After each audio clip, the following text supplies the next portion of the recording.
The Minnesota Media Archive is brought to you by North Metro TV.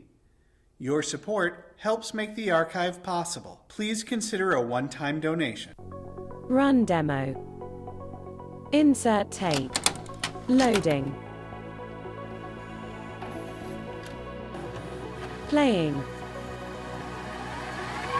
Transferring video. Recording. Disc ready.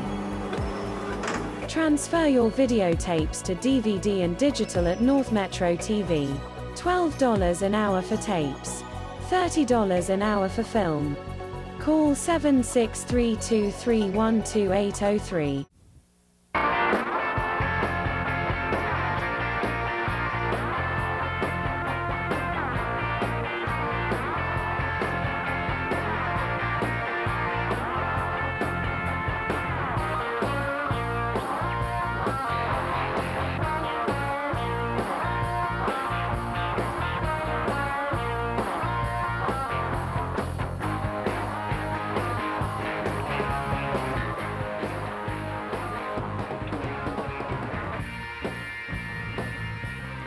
Good evening and welcome to Centennial High School for tonight's Section 4 5A quarterfinal matchup between the Centennial Cougars and the St. Paul Central Minutemen. How you doing, everybody? Dave Washburn bringing you tonight's action here on Channel 15, and it's a nippy one out here at Cougar Stadium. Temperature right around 20 degrees. At least the wind died down. It was quite windy earlier, and we had a wind chill factor that we don't even want to think about. But we've got a couple of hot teams coming into tonight's game. Hopefully they'll warm things up as we get things going. The Cougars come in 6-2 overall, co-champions of the North Suburban Conference. They wound up co-champions in name only. They knocked off Totino Grace in the head-to-head matchup, so we'll call them the champions of the North Suburban Conference as they're coming off a tight win over Spring Lake Park last week that you saw right here live on North Metro 15. That game won by a last-second field goal by Phil Todd to seal the victory and seal the conference title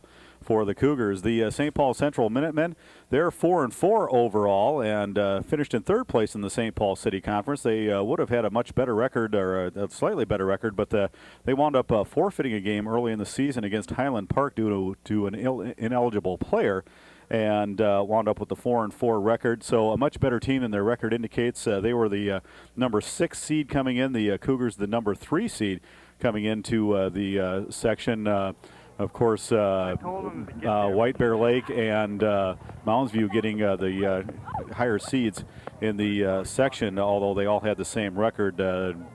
Feeling is among the coaches that the Cougars didn't play as strong a schedule as the other two teams did, so they wind up the number 3 seed. Well, a little bit earlier this evening, Kent and Kip had an opportunity to chat with Mike Watson about their games of the last couple of weeks and the upcoming section. Let's listen in on that conversation. Okay. I'm here with Centennial head coach Mike Watson. First of all, Coach, congratulations for the title of the North Suburban Conference. Oh, thank you, Kenton. It's kind of a fun last week, kind of a fun end of the season, and the kids have worked hard this year, and we're thankful that we got a share of the title. I'm sorry I had to miss it. You had more important things to do. Yeah, I had my wedding. Yes. But a big week for Centennial with Friday's win over Totino and Wednesday's win over Spring Lake Park. How big was that? Well, that was huge because those are two very good teams, even though they're smaller classification than we are. They're outstanding programs, and obviously we've had our trouble with them in the past, and I don't know how many times. This is another time we ended up tying with Totino Grace for the championship. We beat them head-to-head, but we lose a game along the way, and we end up tied with them. But our win last Wednesday night over Park was kind of a tough one because we had to come from behind. I think there was such an emotional high on Friday before, and to come right back on Wednesday was kind of tough, and we knew it was going to be, and we tried to get the kids to brace for that. But boy, we did not play well in the first half, and we're down 17-7 at the half. But then we kind of came on at the second half and won it at the end in a field goal in a very dramatic fashion. And I think it's pretty obvious the team's been playing a lot better in the second half. Is there anything to try to get the players to come out in the first half ready to play? Is there anything you possibly do? If I can figure that out, we'd be doing it because we certainly try, and I don't know what it is. I don't know. We just kind of are happy or content to be a second half team, but we just put ourselves in a hole. Other teams almost always score.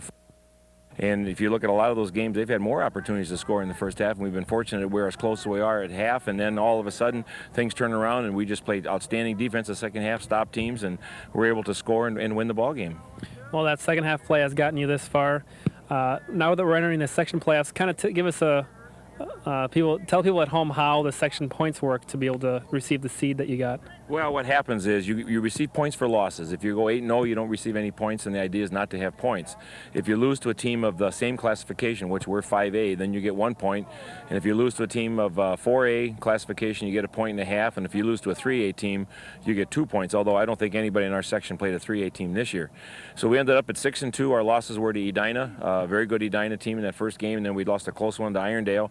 So we ended up with 2 points, and there's actually 4 teams that ended up at 6-2 in the section.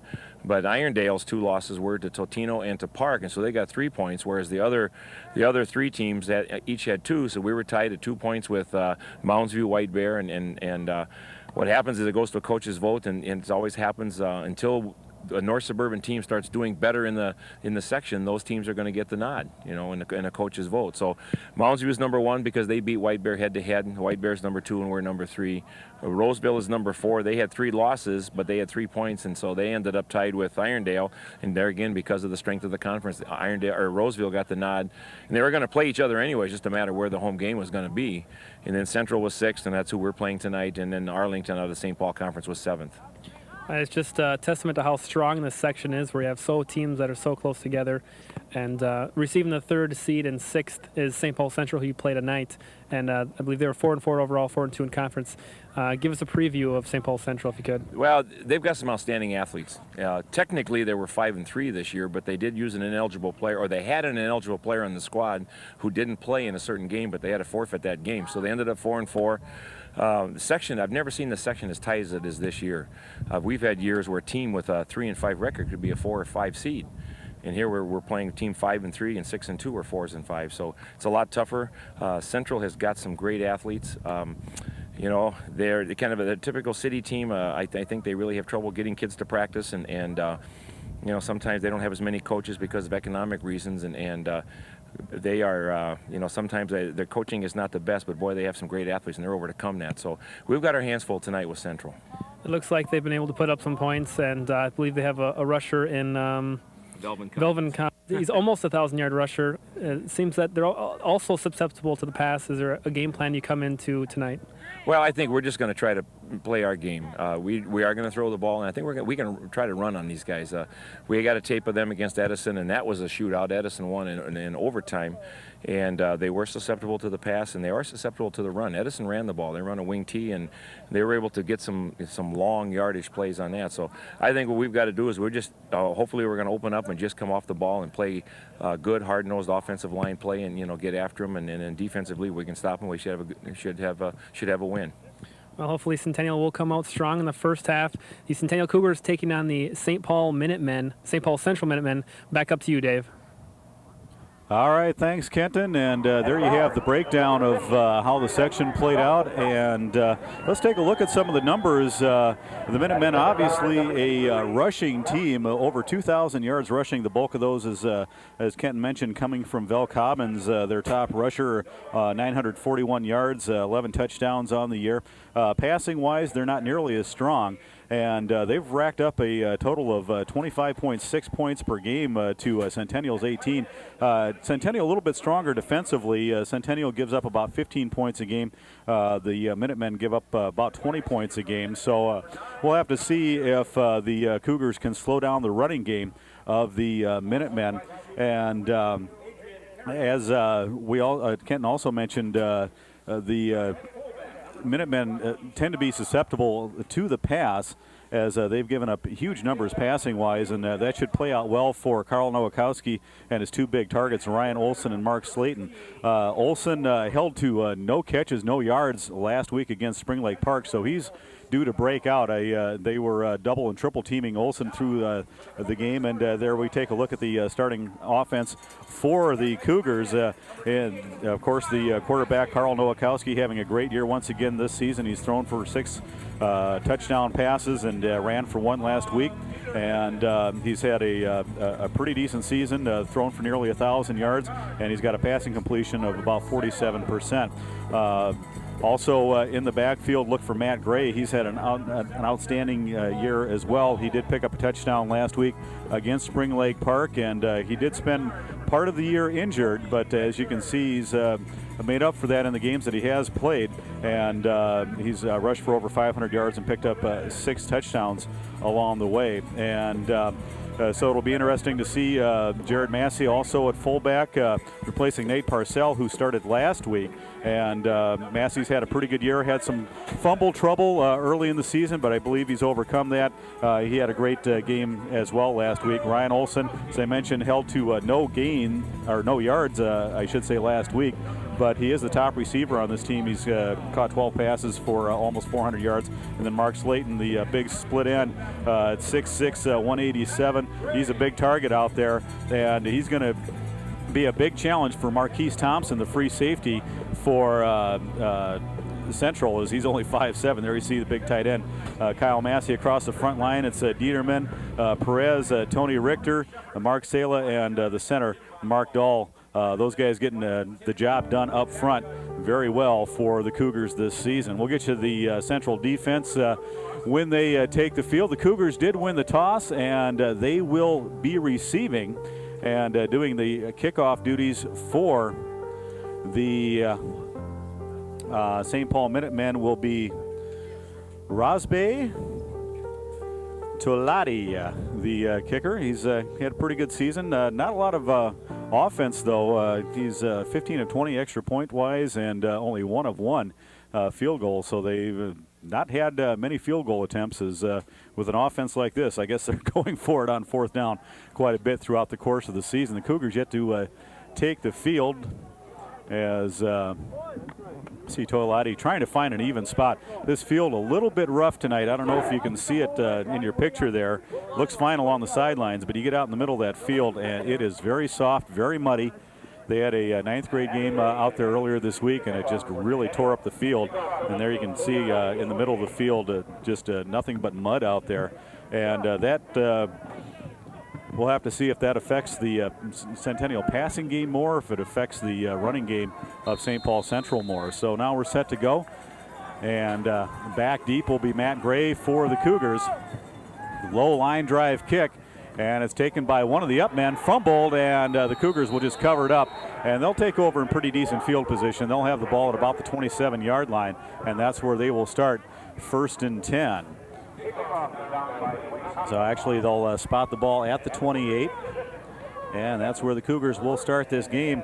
On the Central defense across the front line is Devontae Duncans and Devin Jones, Chris Gustafson, and Cornelius Tolbert across the front line. The linebackers, Raheem Shabazz,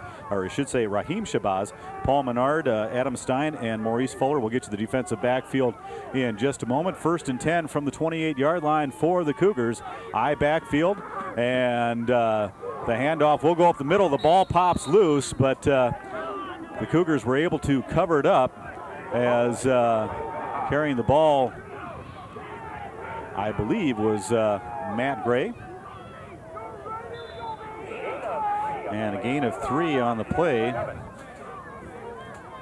The defensive backfield for Central, the cornerbacks, Matt Danielson and Adrian Perryman, and then the free safety, as I mentioned, Marquise Thompson, only 5'7", 150-pound sophomore. So we'll see how they try to attack Thompson tonight. 2nd down and 7.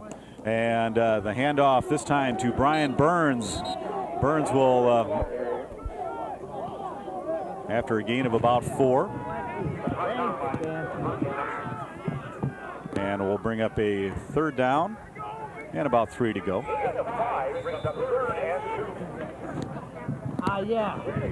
Hold on, I have to. And 3rd down now, short situation for the Cougars. They'll swing Slayton out to the near side. Olson to the far side. I backfield. The handoff up the middle, and I don't think he got it. He'll be stopped after a gain of about a yard. And the Minutemen come up big as Matt Gray stopped with a 1-yard pickup. And the Minutemen come out and hold the Centennial offense, and we'll bring up a 4th down and about 2 now, as they will be set to punt it away. Back deep will be Vel Cobbins. Cobbins will stand at about his 28-yard line. And the punt, it's a low-line drive. It will take a Centennial hop. Cobbins will be wise to step away, and he does. And the Cougars will down the ball at the 19. That's where Central will take over 1st and 10. And Central takes over 1st and 10 at their 18. Well, let's take a look at the Central offense. In the backfield, it will be Vel Cobbins, and at the tailback, Raheem Shabazz, I should say. At fullback, there's the offense. Quarterback, Joe Boer. John Berry and Adrian Perryman are the wideouts. The tight end is Devontae Duncans. We'll get you the front line here after this play. As they line up, 2 men split to the near side, 1 to the far side. Man in motion is Perryman to the far side. And the handoff to Cobbins, no surprise there, and still on his feet. He will be out across the 30. He'll pick up 11 yards and a 1st down for the Minutemen. There's the front line for the Minutemen, Duncans, Jones, Thurl, Patterson, Gustafson, and Gagner. And we'll get to the Cougar defense shortly. So Central will pick up the first down of the game as Cobbins picks up 11 yards. He's out to the 30, and here's the handoff off the right side, and taking it this time is the fullback, Shabazz. He'll be out to about the 35, a 5-yard pickup for Shabazz. Let's take a look at the Centennial defense.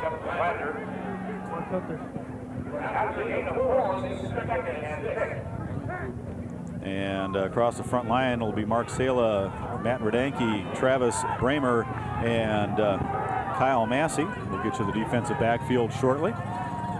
2nd down and 6 after the 4-yard pickup. And the handoff goes to the right side. Cobbins still on his feet, and he'll pick up another 1st down as he's out near the 44. So a 10-yard gain for Cobbins. And another Central 1st down. There you see the front line for the Cougars, Sala, Radanke, Bramer, and Massey. Then the linebackers, Keurig, Massey, Glander, and Hansen. And the defensive backs, Mark Reynolds and Tim McConnell at the corners, and Josh Kriegler will be the free safety. So 1st and 10 at the 44. Man in motion to the near side is Perryman. And the handoff is successfully made. The quarterback, Borer, took a big hit on that one. But coming up from the bottom of the pile is Shabazz. And he will pick up nearly 5 yards. Massey there with the stop.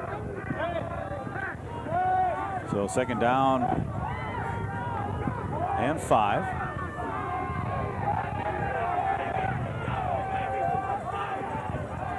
One man split to the near side. Pitch is fumbled. Cobbins can't get it. Ball still loose. It looks like the Cougars picked it up. And they do. 1st down for the Cougars.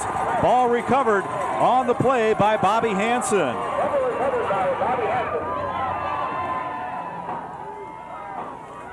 That time Cobbins never did get a handle on the handoff. And ball bounced around and finally was picked up. Let's take another look at it. As you see, he never did quite get the handle on it. A few players touched it, but finally Hansen gets in there and covers it up. So 1st and 10 at the 39-yard line for the Cougars as they get the ball back in great field position. There's a pitch to Gray, and it's fumbled. He'll cover it up immediately. He'll lose a yard on the play. So both teams having a little bit of trouble hanging on to the football. So 2nd down and 11 after the 1-yard loss. And with the wet ball, the wet ground, and bad traction out there, it's going to be tough for these players. As you just saw Matt Gray having a hard time hanging on to the football. Back to pass is Nowakowski. He's swinging out to Olsen over his head. And first pass of the night falls incomplete as Nowakowski with just a little bit too much on it. And And I'm sure cold hands prevail out there as well tonight. So 3rd down and 11 as they will bring Slayton to the near side with Olson in the slot. High backfield for the Cougars. Olkowski back to pass. Looks to the near sideline. And it's caught right at the hash mark. Complete to Slayton. And he will pick up the first down after a gain of 16 on the play. So Slayton with the first catch of the night. And we'll get another look as they crisscross. Olson comes out to the near sideline, and Slayton heads down the post, and he goes up after it and is able to make the catch. Keep in mind, as I mentioned earlier, Marquise Thompson, the free safety, only 5'7", so he gives up a foot to the receiver Slayton. And here's Gray, no gain on the play as he'll be brought down right at the line of scrimmage. Well, Matt Gray struggling a little bit with the running game. And we do have a timeout called by St. Paul Central with 6:56 left on the clock. No score in this one. And Central will regroup, and not sure what the confusion was, if they didn't have the personnel they wanted on the field for this play, or because they just come up with a big stop on Matt Gray. Matt Gray struggling a little bit. 4 carries, only 3 yards on the night. And it's been tough going down the middle of the field here in these sloppy conditions. First, we had an inch or 2 of snow a couple of nights ago. And it's been tough sledding in this one so far, but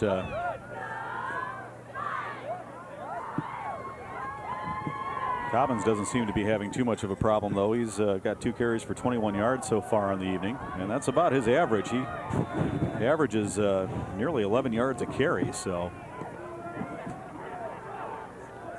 2nd down and 10 as teams come out.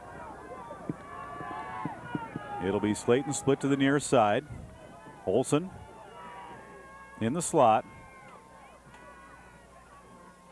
And back to pass is Nowakowski, looking to the same play, and fumbling the football after the catch was Slayton. So, and it will be a fumble after the catch, so about a 14-yard completion on the reception. And a fumble, as we'll get another look. And there you saw Slayton with the catch, and then as he spun around, he will lose the football. So Central will take over 1st and 10 at their 10.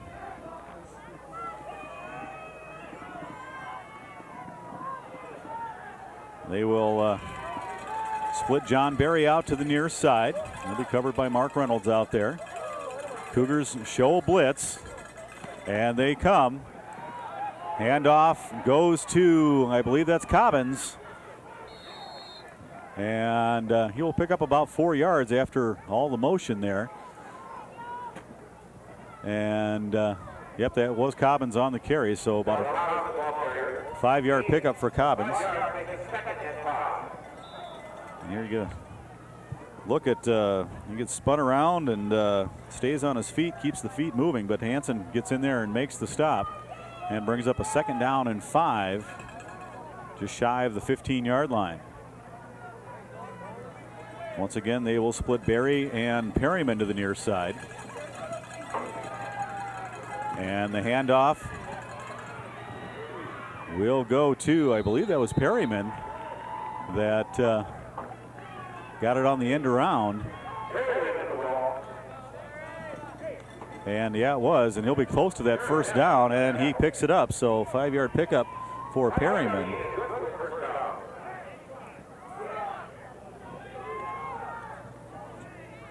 So Adrian Perryman takes the ball on the end around and picks up the 3rd 1st down of the night.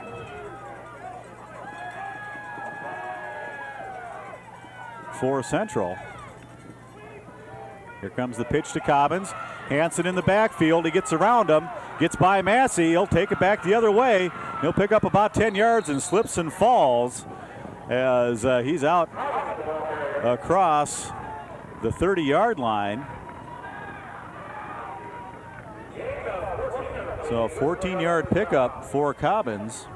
He now has 40 yards in the game and another first down.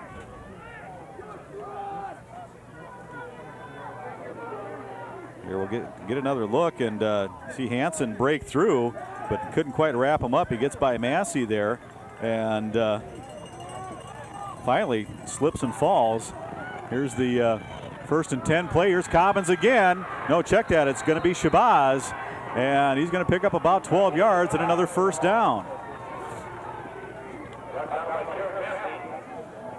So Raheem Shabazz with a great play. Picks up another first down as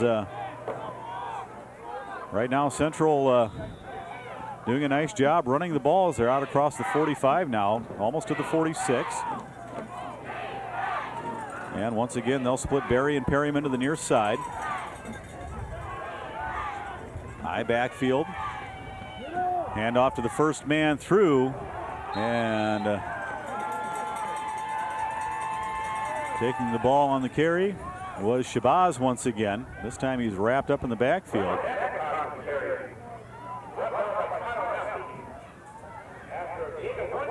So 1 yard pickup.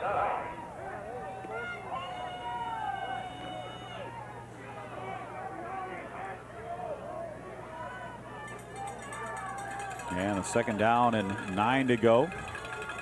Ball near the 48. Hand off to Shabazz, and he'll pick up about 5 yards on the play as he's out across midfield. And a third down and about 3 now for the Minutemen.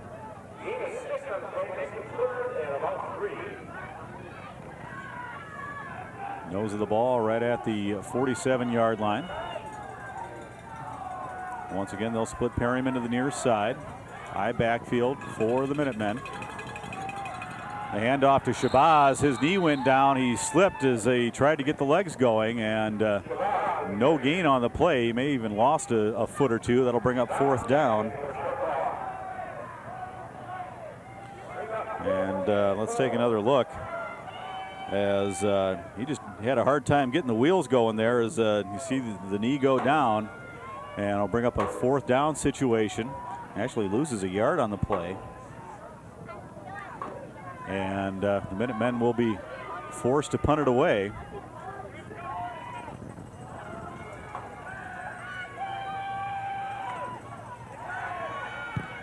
Nice high punt.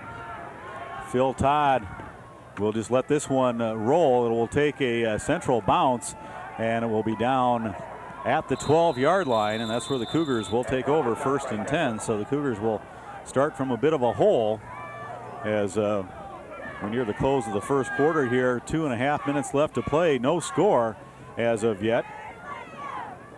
And I think the weather and the field condition dictating the tempo of this game. Both of these teams have fairly potent offenses, but neither team able to get much going here in the early going.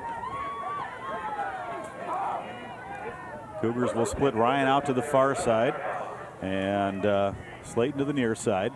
High backfield once again.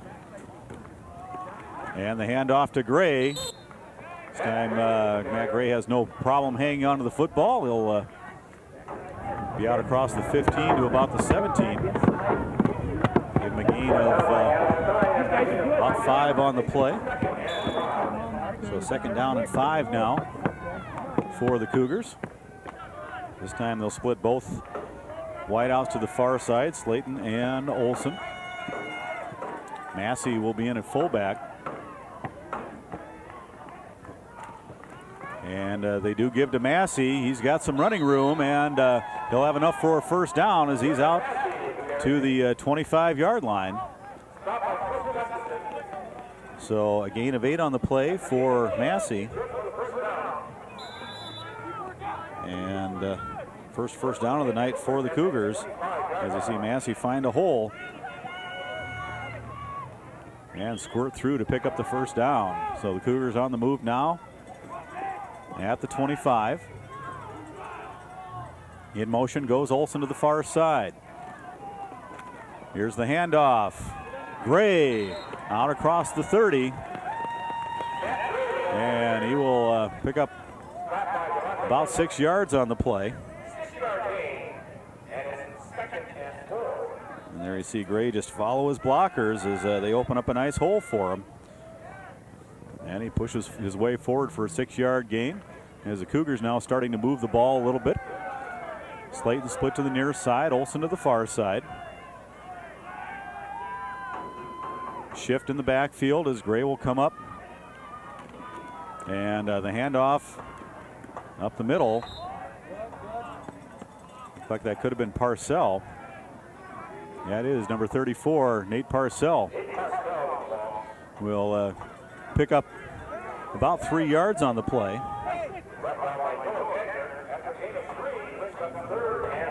So 3rd and short now is a 3rd and 1 situation for the Cougars. Slayton to the near side, Olson to the far side, Parcell and Gray in the backfield for the Cougars. See if they go with the quarterback sneak. No, they will hand off to Gray. He's got some room as he's into the defensive backfield and out across the 45. A gain of 12 yards on the play for Matt Gray and a Cougar first down.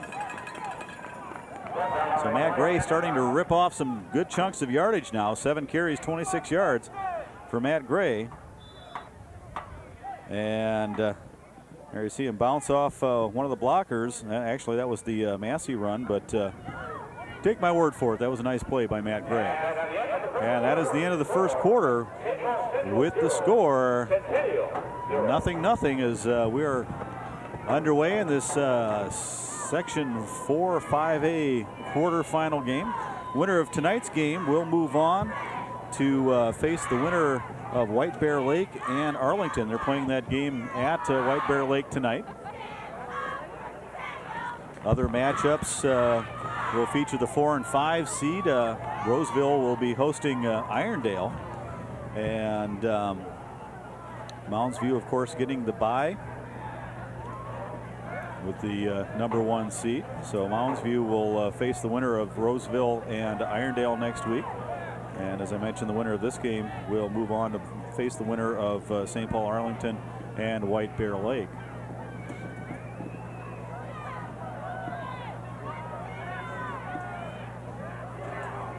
So if the Cougars get by this one, they'll get a chance to face their nemesis, the White Bear Lake Bears.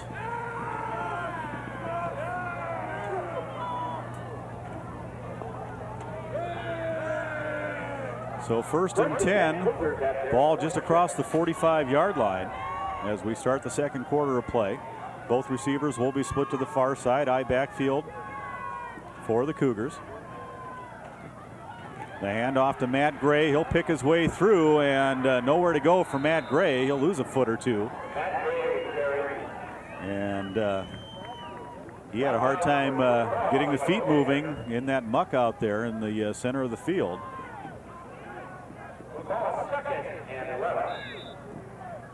So 2nd down and a long 10, short 11, however you want to look at it. The ball right on the 45-yard line. Once again, they'll line up in the I with 2 men split to the far side. Check that. That'll be just Slayton split to the far side. The pitch to Massey. Massey's got some room along the near side. He'll pick up a few and set up a 3rd down and short situation as he gets about 7 yards on that play. And Jared Massey, with his 2nd carry of the night, has 15 yards. So a 3rd down and 3 situation as they need to get to the 44 for the first down. This time it'll be Olson split to the near side and Slayton split to the far. No score in the early going here as defenses have prevailed. Here's Massey once again.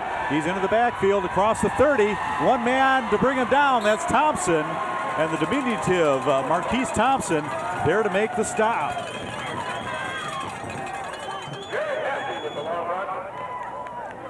So he will break that one all the way down to the 22. That'll be a gain of 25 yards for Jared Massey. And there you see he gets around the corner and picks up the huge gain. And another Cougar first down. So the Cougars on the move now at the 23. Actually about a 24-yard pickup as Gray dives ahead down to the 20. So about a 2-yard pickup for Matt Gray.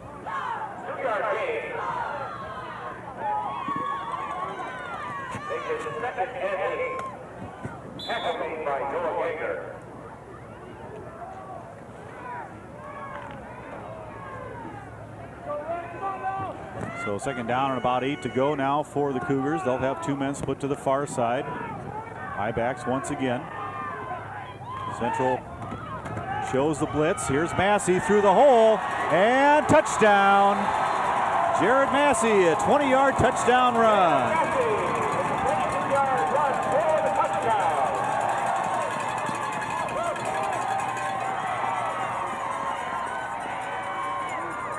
So Cougars strike first blood here at 9:30 left to go here in the second quarter. That drive goes 88 yards, and we'll take another look at it from field level. And just great blocking up front and put on the Jets and beat him to the end zone. Here's the kick. It's up. And it's good as Jason Vanslow puts it through the uprights. And the Cougars lead 7-0. So on that drive, total up the plays here. 9 plays, they go 88 yards. And the Cougars jump out to the early 7-0 lead. Ignore that graphic on your screen, folks. It is incorrect. 9:30 left to go. And the happy Cougars fans enjoying it. And great turnout tonight despite the weather. It is quite chilly out here, folks.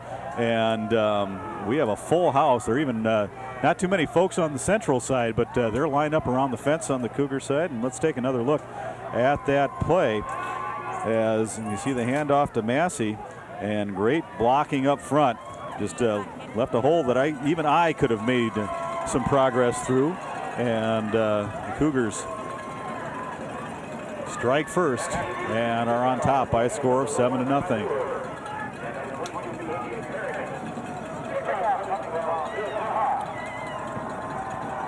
Back deep will be Lure and Perryman for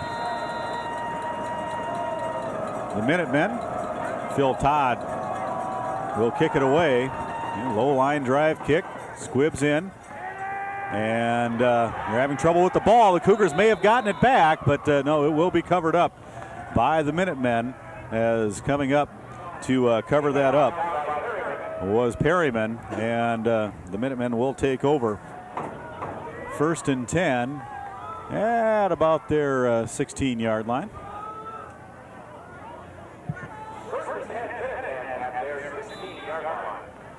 Let's get another look at that one as one of the up men, and I believe that may have been Brian McIntosh or Dorian Taylor, had trouble with the ball. No, actually that was Cobbins over there that fumbled the kickoff. Here's a swing pass out to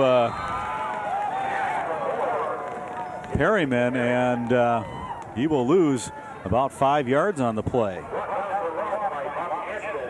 So actually, technically, I guess that would be a running play, as it was not a forward pass. So a 3-yard loss for Perryman as the long handoff will make it a 2nd and 14 situation as they are back inside their 15-yard line. Here's the pitch to Cobbins. You need a few yards. Here's the man to call, and he will gain back about 2 of those yards. Cobbins with 42 yards already on the night. Jared Massey with that 20-yard touchdown run, the leading rusher in this game with 60 yards on only 4 carries. I believe when I talked before the game with Coach Scott Howell from St. Paul Central, they were really concerned with Matt Gray, and that shows as they've really keyed on Gray tonight. But Massey able to break free and pick up a couple of big running plays. Here's the pass to the near side. It is caught by John Berry. And he will gain about 8 yards on the play, as that's the first reception of the night. As you see Borer swing it out to Berry, and nice catch as he went up after that. Caught it with the hands, as you need to do, and made the reception, but it's going to be well short of the first down. 4th down and 4 to go after the 7-yard gain.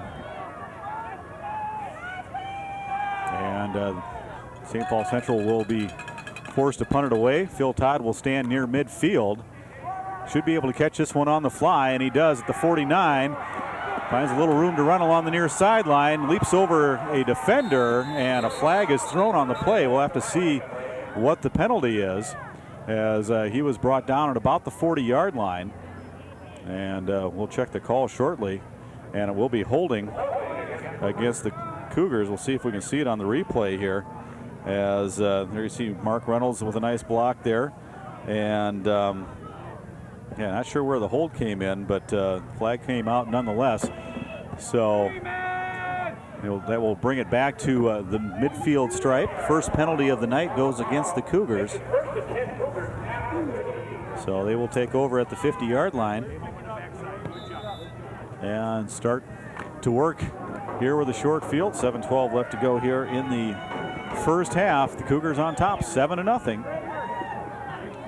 This time they'll split Slayton out to the far side. High backs once again. A handoff to Gray. Gray's got a hole. He's still on his feet. He's across the 35 and down to about the 32-yard line. Gain of about 18. We'll check the spot of the ball and see where they give it to him. Give him 17 yards on that play.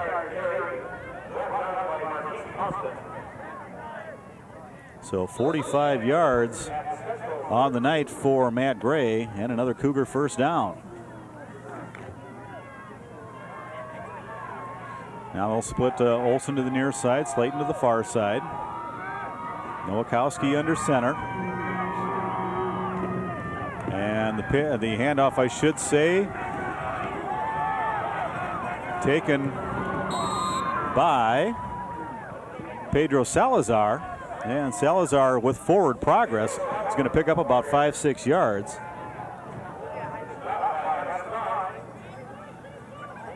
As Pedro Salazar getting a nice opportunity, and he did get forward progress, and then that could have been ruled that he went back on his own power as he had the feet going, but we'll give him a 5-yard pickup nonetheless. 2nd down and 5 now. In motion goes Olson. Nowakowski with the handoff to Parcell, and everybody getting into the act a little bit tonight. Parcell is going to pick up 4, maybe 5. He's going to be close to that first yardstick, but looks like about a 4-yard pickup for Parcell, and 3rd and a long one now for the Cougars. Phil Todd will bring the play in for Centennial.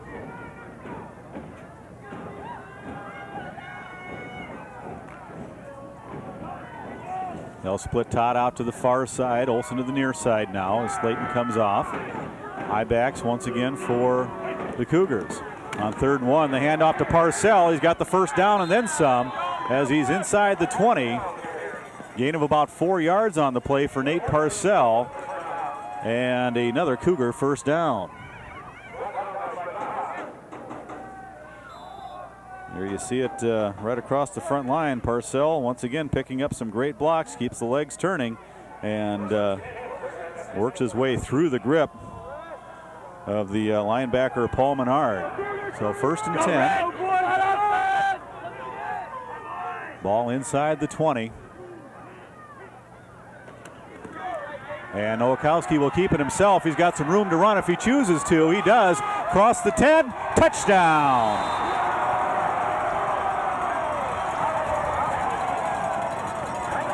A 19-yard run for Nowakowski. And it's a 13-0 game. So Kyle Nowakowski faked the handoff. And he had all kinds of room on the near side, and that was a design play, folks, as he froze the defense with the threat of throwing the pass and was able to turn on the Jets and put it in the end zone with 4:48 left to go here in the first half. And Vanslow's extra point is up and no good. He shanked that one and fired it a little bit to the right. So the score will stand at 13-7. That drive for the Cougars, only 4 plays. There's the big play by Matt Gray, and then the, 5 plays on that one is the 19-yard run by Carl Nowakowski. Didn't get that one in the book until just now, so 13-0 with 4:48 left to go here in the first half, and everything going the way of the home team so far. Central's been able to pick up some pretty decent yardage rushing, but unable to sustain a drive as they have fumbled the ball away once, as well as the Cougars. And here's the pitch back to Perryman. Perryman still on his feet and finally swarmed under by the Cougars, and the Minutemen will take over 1st and 10 at about the 37-yard line.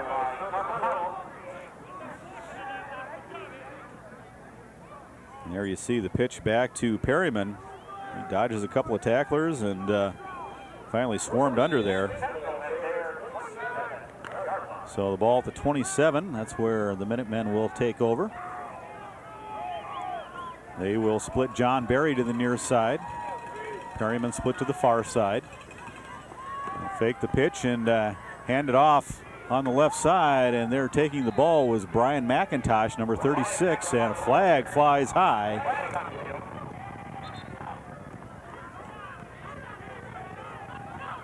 So we'll check the call as McIntosh gets his first carry of the night. And it will be a personal foul against the Cougars.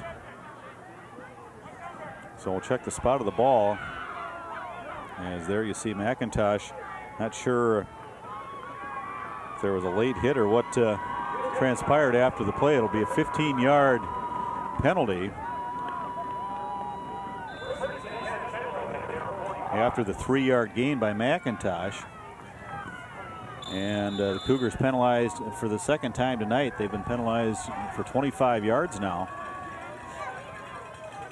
And 1st and 10 as Cobbins out to midfield, and he'll be wrapped up on the far side as Mark Reynolds makes the stop. It'll be a 5-yard pickup for Cobbins. So 2nd down and 5. The ball, nose of the ball right on the 50-yard line. They'll split Perryman to the far side, Berry to the near side. I-backs once again for Central. Or I believe changed the play at the line of scrimmage. Here comes the blitz. He's got plenty of time though as they pick it up and swing it out to Berry as he'll pick up about 9 yards before he's forced out of bounds by Hansen and Tom McConnell. So a 9-yard pickup and a 1st down as there you see Berry going up after it. He's got some nice soft hands, especially for the cold weather that we're experiencing. So 1st and 10 at about the 42-yard line. Here's the handoff to the near side to Shabazz. He's got a lot of room on the right side down near the 30.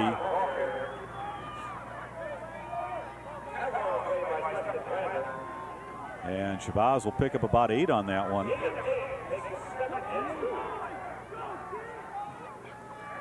So Shabazz now with 34 yards on the night. Down under 3.5 minutes left to go here in the first half. They'll split Perryman out to the far side. The handoff to Cobbins. And he's going to be close to a first down. And it looks like he might have enough. They may have to measure. Nope, they will give it to him. So pickup of a couple of yards and a central first down. Cobbins well on his way to a 100-yard night as he has 49 on the evening as we near the end of the first half. Ball just shy of the 31-yard line where it will be 1st and 10. Minutemen come to the line with Barry split to the far side. It'll be Perryman in the slot. McIntosh in the backfield. The handoff goes to Shabazz, and he'll be wrapped up. Nice stop on the play as Jared Massey comes up and makes the hit along with Matt Radanke. And Shabazz gets about a 1-yard pickup on that one. 2nd down and 9 is get another look at it here. And he just met a brick wall as Jared Massey came up and put the big hit on and stopped him cold in his tracks. So 2nd down and 9 now. Ball at about the about the 30-yard line. Back to pass is Boer off the hands of the intended receiver Perryman. He had an opportunity there as he'd worked his way free from the traffic, but the pass a little bit high, a little bit wide, and Perryman able to get a handoff but not able to bring it in. So the first incompletion of the night for Joe Boer. And a 3rd down and 9 situation. Going off are McIntosh and Devontae Duncans. And they're going to split out Nick Barghini and Marquise Thompson to the far side. 2 men split to the near side. Look for him to swing it to the near side as he lays it out and over the middle. Nice job by Phil Todd to break that one up as it was nearly in the hands of Perryman. But Todd able to save the touchdown for the Cougars. Let's take another look. A lot of time to throw, and Boer just lays it out there. And Todd able to come over and swat that one away. If Perryman would have hung on to that one, there was nothing between him and the end zone but a bunch of green. So 4th down, they're going to go for it. Once again, they'll put 4 wideouts in the pattern. Split to the near side of Perryman and Barry. It'll be Barghini and Thompson once again to the far side. Back is Boer. He'll take this one to the far side, throw it up. And Phil Todd makes the catch in the end zone. Interception by Phil Todd. So the Cougars will take it over at the 20-yard line as Phil Todd went up. And kind of a poor choice by Boer. He kind of forced that one in as Todd was back deep, and I believe that was Kriegler. We'll get another look at it. Back also on defense as they were running stride for stride with the receivers. And there you can see, well covered, and Todd just went up over the top of Marquise Thompson. Thompson, as I mentioned earlier, only 5'7", and unable to get up there and go after it. And it looks like actually it was Jared Massey also back defensively for the Cougars. So Massey having a great game tonight so far for the Cougars. And I believe that's Massey. Yep, the ball carrier will be stopped after about a 2-yard pickup. Massey offensively at 62 yards on the ground, including that 20-yard touchdown run earlier here in the second quarter. 2nd down and 8 now from the 22. Nowakowski back looking downfield. He's got Olsen, and he makes the catch. And that will be a gain of about 23 yards on that play.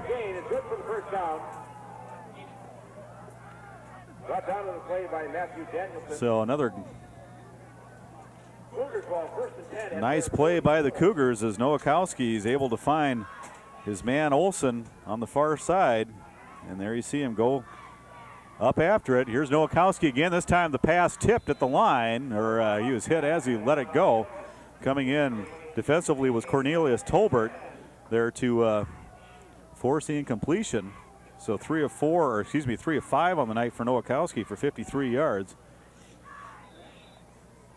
And a second down and 10 situation.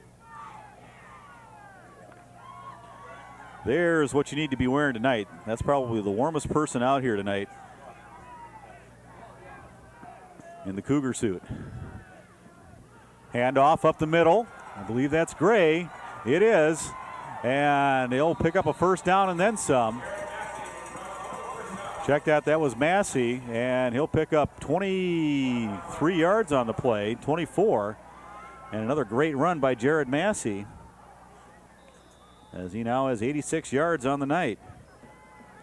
I'll go with the hurry up now with 57 seconds left to go. Ball tipped and intercepted. It's taken there by Shabazz. He's got some room, and he'll finally be brought down at about the 35-yard line. So Shabazz gives the Cougars a taste of their own medicine with the interception, and they'll have it 1st and 10 at the Cougar 35-yard line. Raheem Shabazz with a great night tonight. That wasn't Raheem that you saw there. Raheem's number 22. So Centennial, Central with an opportunity here with 48 seconds left to go on the 35. They'll fake the pass and hand it off to Perryman on the end around. He's still on his feet, and he'll pick up, after all that, maybe about 5 yards on the play. We'll check the spot of the ball. And there making the stop was Matt Radanke, but it'll be about a 4-yard pickup after all that. And the Minutemen will take a break as they will stop the clock here with 37 seconds. They have one more timeout after this one. This is their second. And they will talk things over. They, keep in mind, burned one earlier here in the second quarter when the Cougars were on the move, and they needed to regroup defensively. 13-0 Cougars on top, and there you see the huddled masses trying to keep themselves warm here tonight. There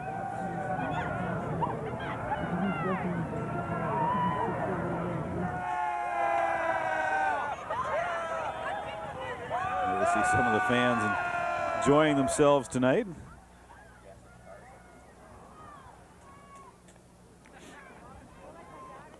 There's the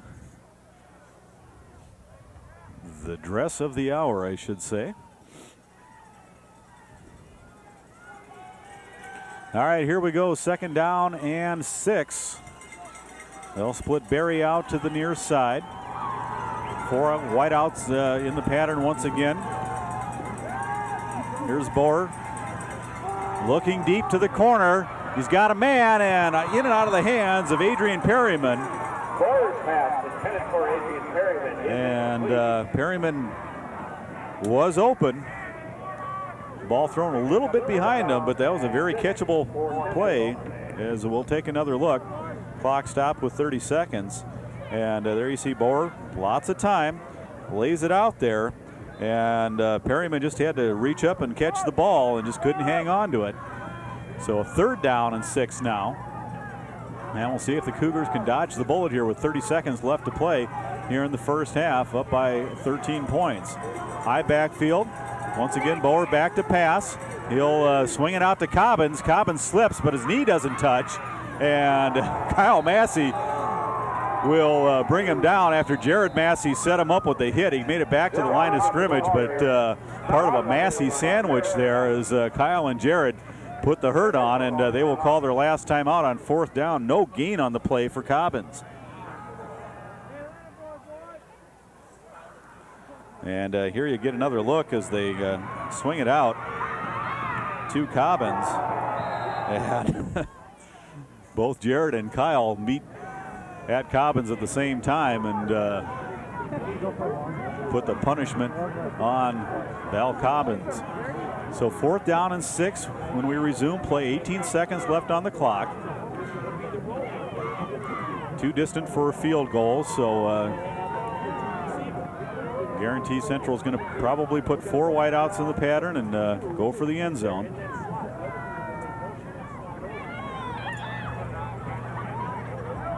And even though they're primarily a running team, this is definitely a passing situation. So, but you never know.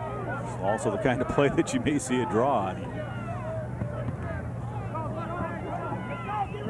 Okay, they will split Thompson and Barghini to the near side. And it will be Berry and Perryman to the far side. Back to pass is Bower. Looking down the corner. And there for the touchdown is Perryman. And that will be about a 20, about a... Adrian Perryman for the touchdown.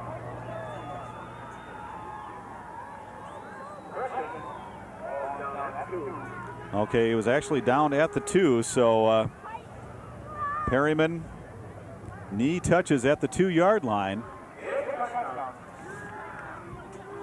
Gain of about 24 on that play.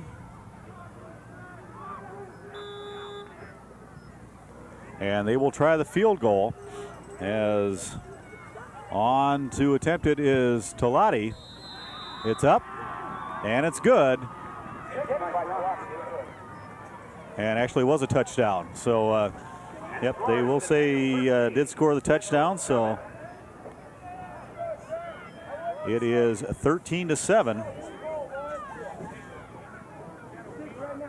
As we had a little confusion, tough angle to see up here if he had actually crossed the goal line or not, but it was ruled that he did. So the extra point is good, and it's 13-7 as there are 11 seconds left on the clock here in the second quarter.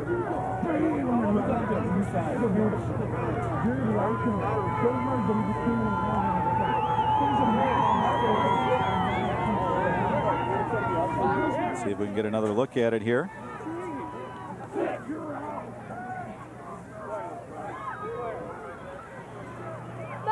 And he falls into the end zone, and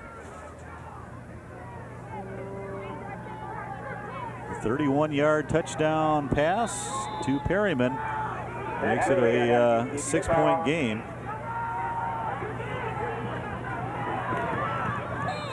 Four plays on the drive, and they go 35 yards after the interception by Shabazz. Sets up the touchdown. 10 seconds on the clock as the Cougars will take over.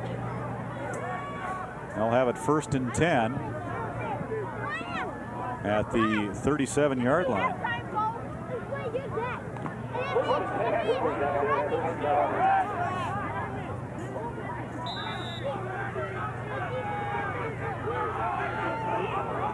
See if the Cougars just take a knee and take this one into the half, and they will. And that will end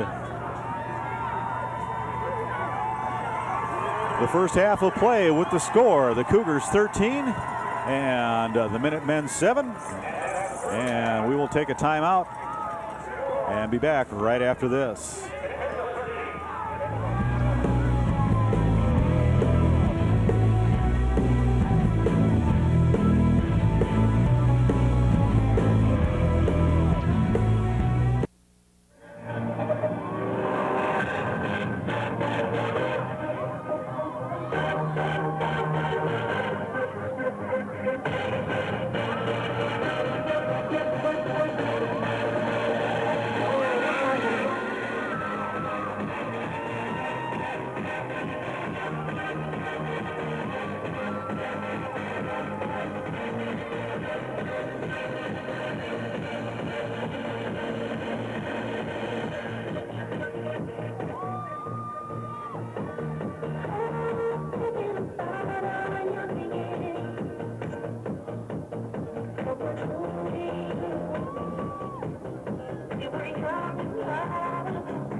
All right, good job on a full night. The teacher raffle winner. Pick up the pieces from Nancy representative. The raffle winner tonight are Sue Todd and Brandon Von Roll. Todd and Brandon Von Roll, the two winners, and they played their pieces from Nancy Capital down by the player gate entry area.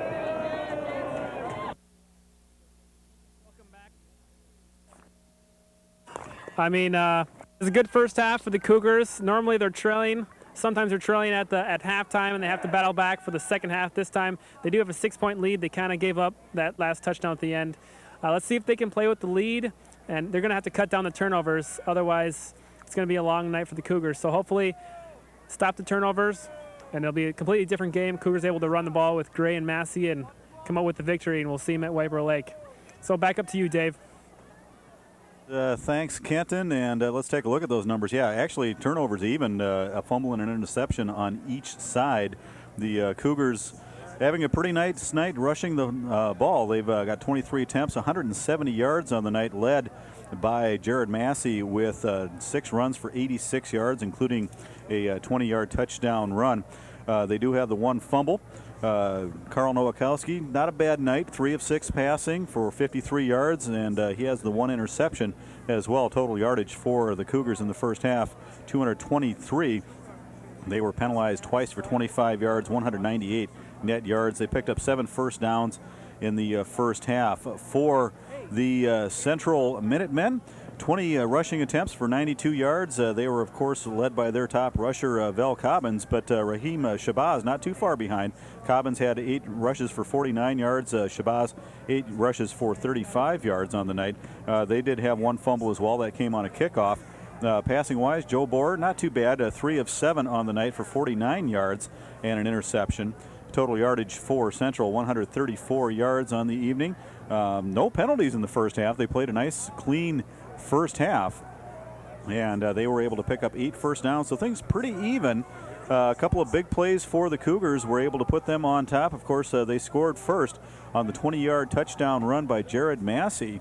The extra point attempt by Vanslow was missed, or excuse me, it was good on the first one that gave Centennial a 7-0 lead with 9:30 left to go. That completed a 9-play, 88-yard drive. Nowakowski scored the second score of the night on a 19-yard run on a little bootleg to the left. He was able to find himself some room along the left side and break through the defensive backfield of the Minutemen and put it in the end zone. That completed a 4-play, 50-yard drive, and that happened at 4:42 of the second quarter. It looked like the Cougars were in the driver's seat. On their next possession, though, Shabazz with the interception, and that set up Central in great field position.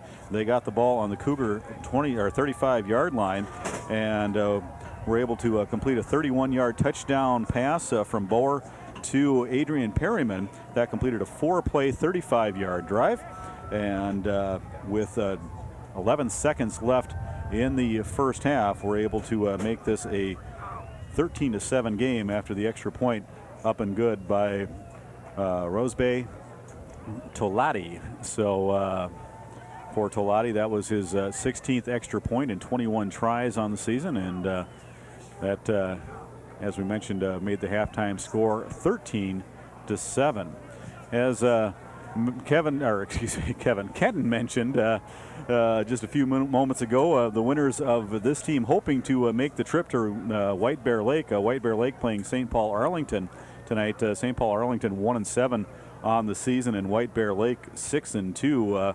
Wound up in a tie with Mounds View for first place in the Suburban East. So they have a pretty good chance of winning that game. It's at White Bear Lake tonight, so it would take a major upset for Arlington to move on. So the winner of this game will travel most likely to White Bear Lake, although if Arlington can pull off the upset, the next round of the playoffs could possibly be here. And we'll keep you posted. Of course, keep your channels tuned here to Channel 15, and we'll let you know what's going on Locker Room Live coming up on Thursday night. Well, I'm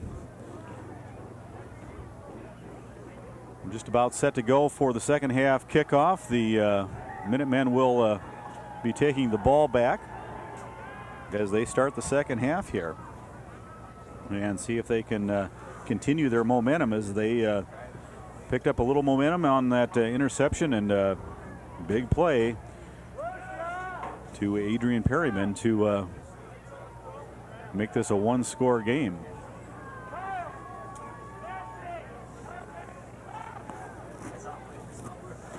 Bear with me as I take a little sip of hot chocolate. It is just flat out chilly out here tonight, folks. This is December type of weather. And then I don't know if we can get a look at number 89 in the second line of the kickoff return team, but that for St. Paul Central, that's Colin Bell out there in shirt sleeves. He's got to be a very chilly young man out there tonight. Low line drive kick once again. It'll be taken by Cobbins. He's out across the 30. Or check that, that's Adrian Perryman.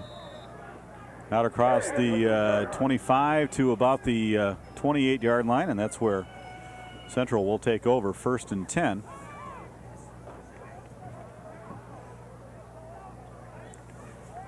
So nice return for Perryman, and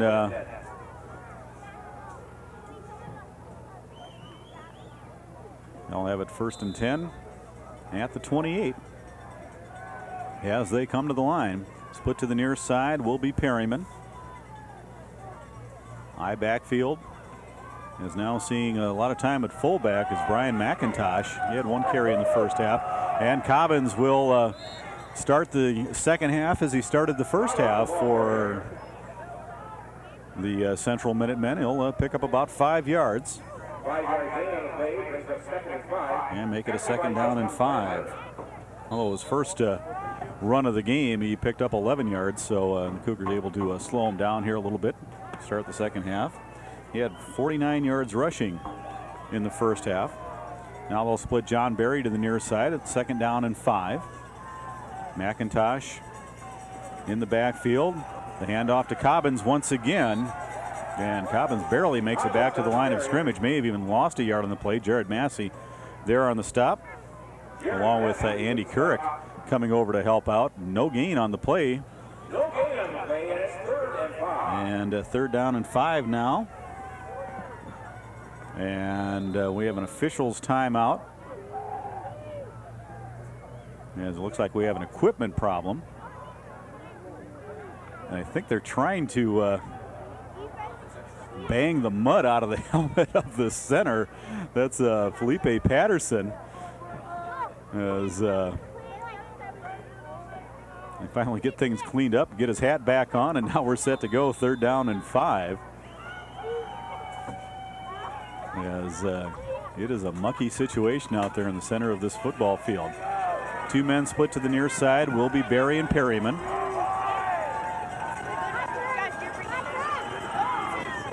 On 3rd down and 5. Back to pass is Boer. Looks to the near side and through the hands of Berry, incomplete. Intended for Jonathan Berry is incomplete. So 3 of 8 now on the night for John Boer. And Boer, not a huge passing threat. He had a little over 500 yards passing on the season, or 582 actually. So 4th down, and they will be forced to punt it away as Perryman will be back to punt. Cougars will send 2 men back deep. Phil Todd on the near side. Looks like Ryan Olson on the far side. Low snap, nearly blocked, and it will be Todd taking it at about the 40. He's out to midfield, and he'll be brought down at about the 45-yard line of the Minutemen. Nice stop there on the play by the aforementioned Colin Bell. And great field position for the Cougars to start their first drive of the second half, as they will have it at the 45-yard line of Central. Always helps to be playing on a short field when you go out there on offense.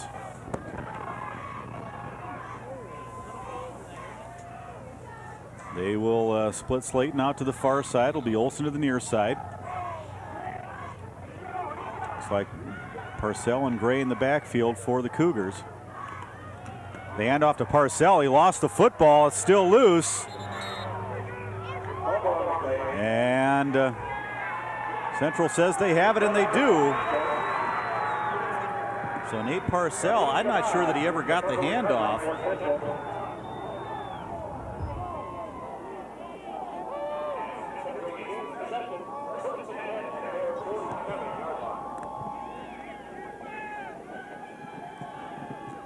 So it will be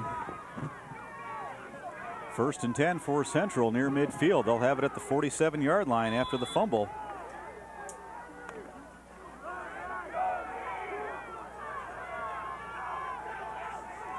They'll split Perryman out to the far side, I backfield. Once again, looks like McIntosh and Cobbins back to pass as Boer looking downfield. And Perryman can't hang on to the football. Mark Reynolds there on defense as Perryman once again had a step on his defender, but couldn't hang on to the football. And I'm sure it's just a case of cold hands out there for Adrian Perryman.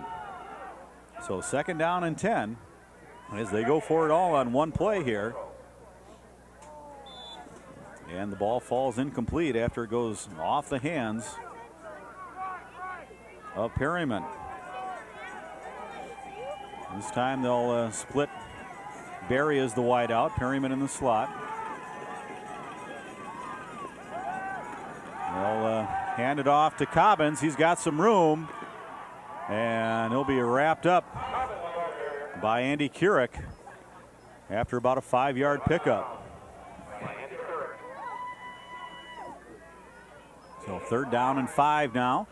There's the ball across midfield to the 48 of the Cougars.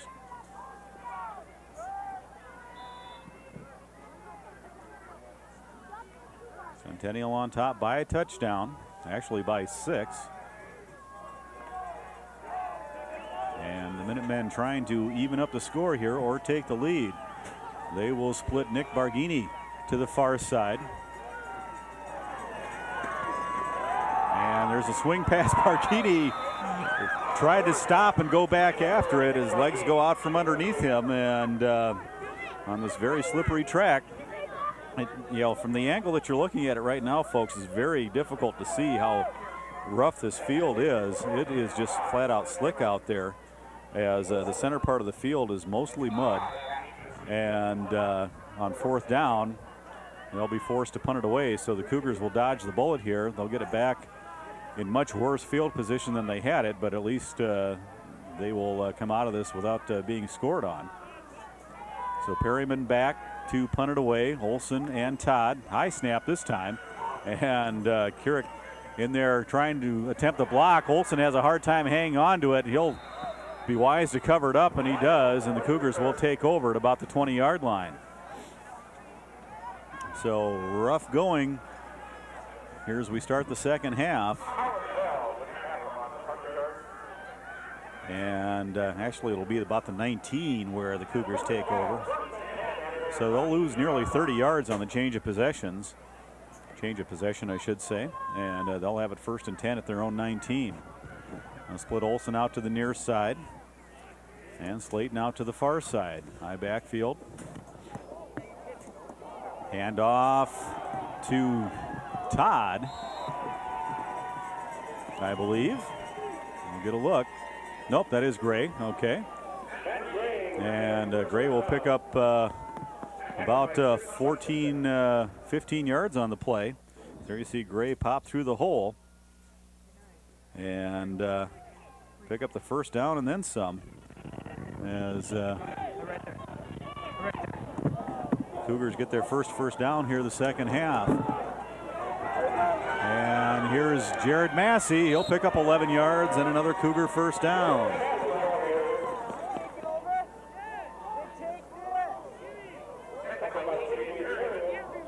Perryman there to make the stop. And we'll get a look. First man through is Massey. He's got a nice big hole. Front line doing a great job. Perez, Richter, Dahl, Sela, and Dieterman across the front. And here's Gray, and he'll dive forward near the 40. Give him a 13-yard pickup and another Cougar first down as the Cougars starting to rip off some big yardage on some running plays and eat up the clock at the same time. 8:17 left to go here in the third quarter. And it will be 1st and 10 at the 41 of Central. Olson will split out to the far side. They'll line up in the I backfield once again. Nowakowski hands off to Gray. He pops off the line and he'll pick up another 10 yards and he'll be close to another first down. So actually we'll call it a 9-yard gain as they get another look. And there you see Gray. Well, nice big hole for him to run through, and he'll sidestep the would-be tacklers and pick up another 9 yards. So second down and short, more or less a free play for the Cougars. Let's see if they choose to throw the football or if they stay conservative and keep it on the ground. Fumble on the snap, and they will stay conservative and keep it on the ground as Nowakowski has a hard time with it. Gray will cover up and lose about 4 yards on the play.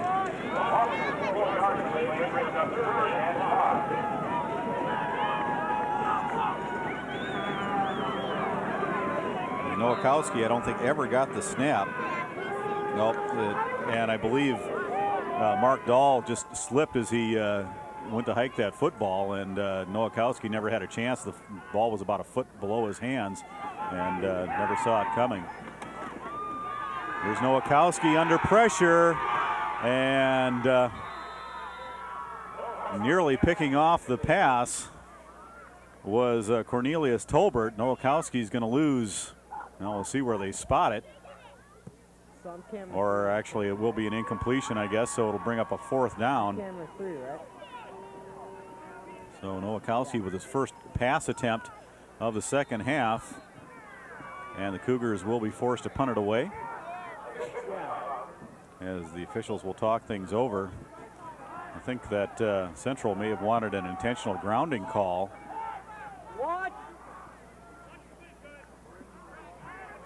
But none coming. As you can see, Scott Howell directing his troops from the far sideline. And on to punt it away will be Guy Lucia.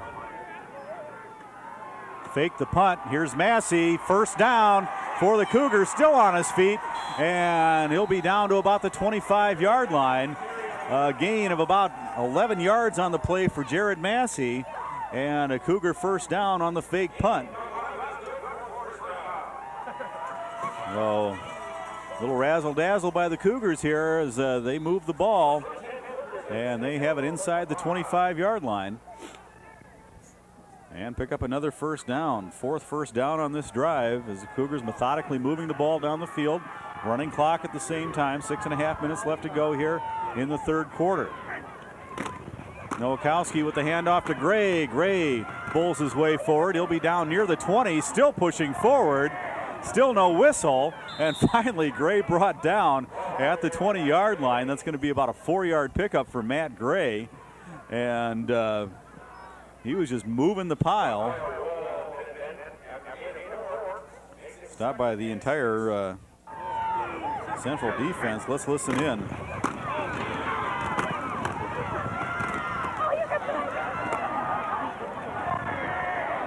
There you can hear some very cold plastic clacking together as the helmets collide. So second down and 6 to go.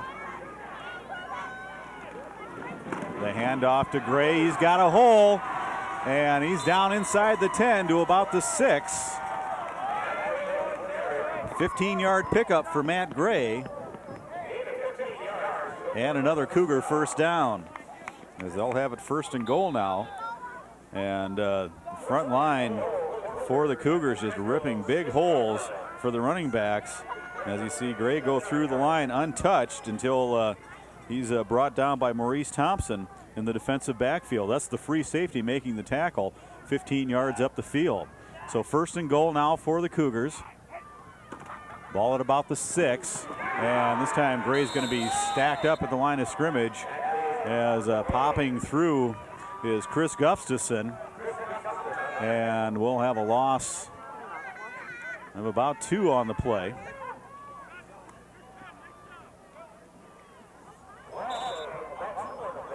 And there you see, I'm not sure who's at the bottom of that stack, but he created the play for Central. Gustafson was on top as the play came to a close, but nice stop. I believe that may have been Devin Jones.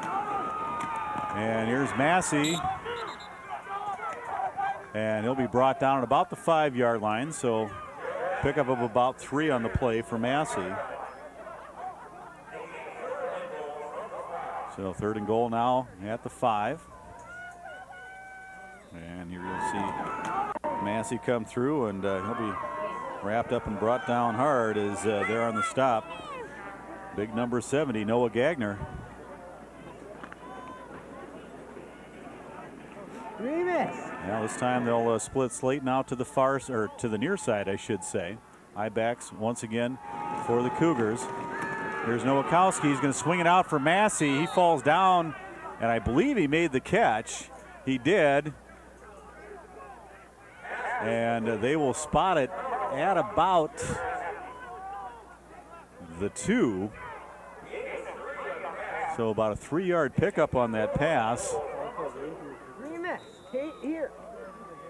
So a 3-yard gain on the pass to Massey. That's the first completion of the second half for Nowakowski. 4th down. The Cougars are going to go for it as they have it 4th and goal from the 2. It'll be Parcell and Gray in the backfield. And touchdown. I'm not sure who had the ball there. As you see who comes up out of the bottom of the pile.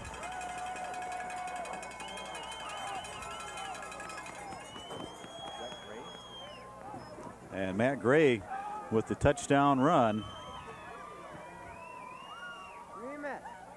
And there you see as he pops through and in for the score. So Jason Vanslow will be on.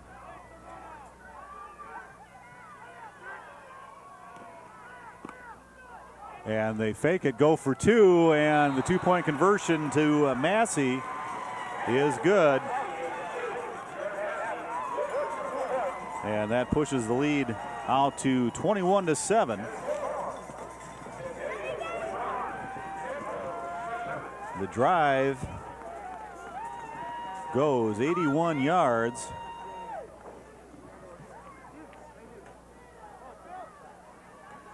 $13 plays, so it was a nice long sustained drive for the Cougars, and they put another 8 on the board, I should say. I was about to say 7, but 8 the appropriate number as they push it out to a 21-7 lead and go back up by 2 touchdowns and 2 extra points. And let's take another look at that touchdown run. As you saw Matt Gray get a nice good running start.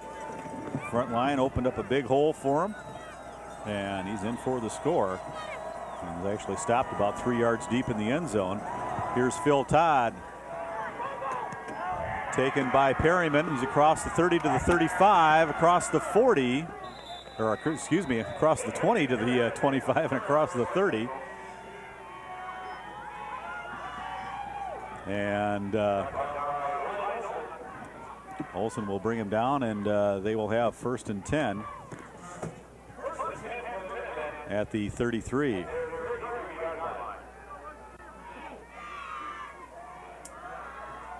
Excuse my lack of field position. The angle we're standing at is tough to see the yard markers, and for whatever reason, that 20 looks like a 30 to me, has all night. All right. Here's Bauer off the fake. He's got a man wide open. It's Barry, and he can't hang on to the football. Well, you can't fault Joe Bauer tonight. He's done a nice job getting the ball to his receivers all night long, but they're just having a tough time hanging on to the football. And this one, Barry's been going up and bringing him down all night long, but this time, there you saw the great fake to hold the defense, and he's wide open, goes up right in his hands and bounces it off the knee as he's bringing it down and can't hang on. 2nd down and 10 now from the 33-yard line. 2 men split to the near side, 1 to the far side. Here comes the blitz. They hold him off, and this time the ball under pressure thrown behind Nick Barghini. And it'll bring up a 3rd down and 10 now as the Minutemen down by 2 scores here late in the 3rd quarter, starting to go to the air here a little bit more. 2:37 left to go. And we'll get another look as this time they bring the blitz and put a little pressure on Bauer. And he throws it well behind Barghini. So 3rd down and 10. Barghini will split to the far side. It will be Perryman and Barry split to the near side. Lone setback is McIntosh. He's just back there to block. He'll swing it out to the very diminutive Marquise Thompson, and he will have enough for a 1st down as he's out to the 44. That'll be an 11-yard reception for Thompson. And that'll be the first down of the 2nd half for Central. And there you see once again time for Bauer, and he swings it out to Thompson. Thompson makes sure he gathers it in before he turns it upfield, and then Bobby Hansen will chase him out of bounds. So just enough for a 1st down as they get out to the 44. And then we'll have a penalty on the Cougars that will tack on an extra 15 yards. So 2 personal foul penalties against the Cougars tonight. They've got to watch that here as they've been penalized now 3 times for 40 yards. Central yet to pick up a penalty tonight. So 1st and 10 now in Centennial territory. Ball at the 40-yard line. And off to Cobbins, still on his feet. And he may have picked up about 5 on that play. He started deep in the backfield and was hit several times as he crossed the line of scrimmage, and give him a 5-yard pickup on that one. Cobbins now 4 carries for only 15 yards here in the 2nd half after picking up nearly 50 yards in the 1st half. So 2nd down, and let's give him a pickup of 6 on that one. 2nd down and 4. Handoff up the middle, and Shabazz is hit by several Cougars before he's finally brought down. Bernanke there on the stop. Justin Glander also coming over on the hit. No gain on the play for Shabazz. And 3rd down and about 4 to go now for the Minutemen. They'll swing or bring Barry to the near side, Perryman to the far side. Pitch comes to the near side. Cobbins hit. It's going to be close as he's down near the 31-yard line. Nope. Check it. They'll spot it at the 32. He'll be well shy. So a 3-yard pickup for Cobbins. And 4th down and 1. Big play time now for Central. They're definitely going to go for it here as the clock winding down in the 3rd quarter. 40 seconds left to go. Central down by 2. They'll swing 2 men out to the far side, Perryman and Berry. Cougars show blitz. Hand off to Shabazz, and he'll be wrapped up at the line of scrimmage. No gain as Jared Massey comes over with the big hit. And the Cougars will take over on downs, as it looks like Shabazz might be hurt. And there you see just nothing but big red and white 22 there as Perryman, or excuse me, as Shabazz got the ball. It looks like he's still down, may have twisted an ankle a little bit. His cleats may have caught in the mud down there as he was spun around by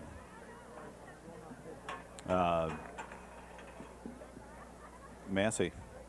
Let's slow this one down and see if we can see where the injury came in. Here you see the blitz as they send everybody, and it looks like he may have got his legs tangled up with Massey as he went down, and he is up and coming off under his own power.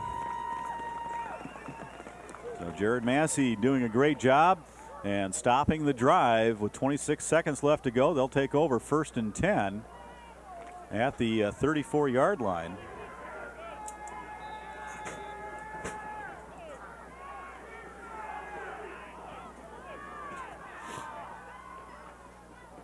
And the handoff to Gray. Gray's wrapped up at the line of scrimmage, but he'll push his way forward for a gain of about 6 yards. Matt Gray just using those big, strong legs, bowls his way forward for a nice little gain. And after the spot of the ball, that's about a 7-yard pickup for Gray.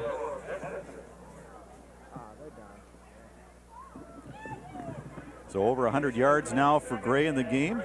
He's by my stats at 112 as we come to the close of the 3rd quarter of play. It's the Cougars 21 and the St. Paul Central Minutemen 7 as we head to the 4th quarter with the Cougars in the driver's seat. They have the ball in pretty decent field position, and they're just going to look to run the ball, run some clock, and play keep away from the Minutemen. As you got to give the Cougars a lot of credit. They've pretty much shut down Central's big running back, Vel Cobbins, in the 2nd half. He's had 5 carries for only 19 yards. It's an average of just under 4 yards a carry, and when you consider coming into this game, Cobbins averaged, trying to get a look at the numbers here, over 10 yards a carry. And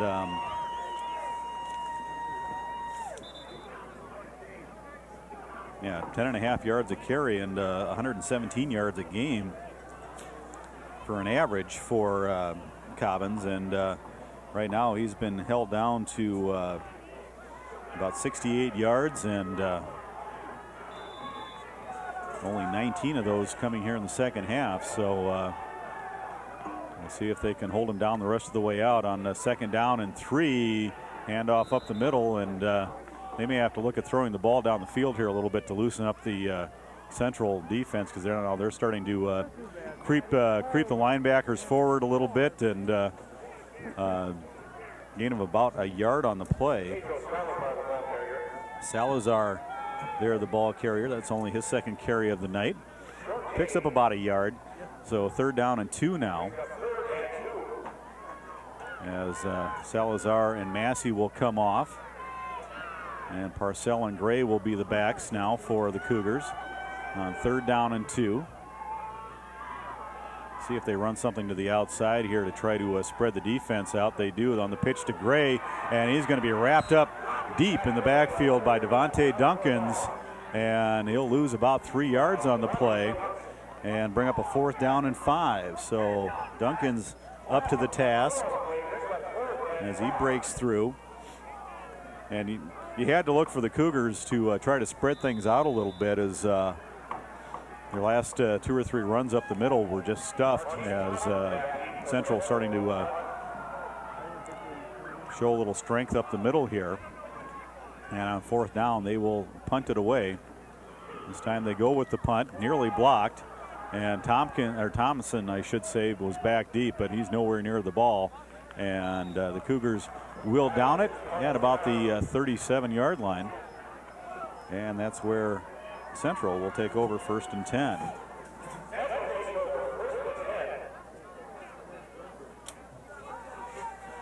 .10:28 left to go in this ball game. Cougars hanging on to a 2-touchdown lead. And I won't say they've dominated play for the most part, but they've had pretty good control of this game right from the get-go. The interception, the late interception and the long touchdown pass, the only big offensive plays for Central so far tonight. Here's the pitch to Cobbins. He's got some room on the right side. Hole closes quickly as Hansen comes over, along with a little bit of help from Radanke, and they close it up quickly. About a 2-yard pickup.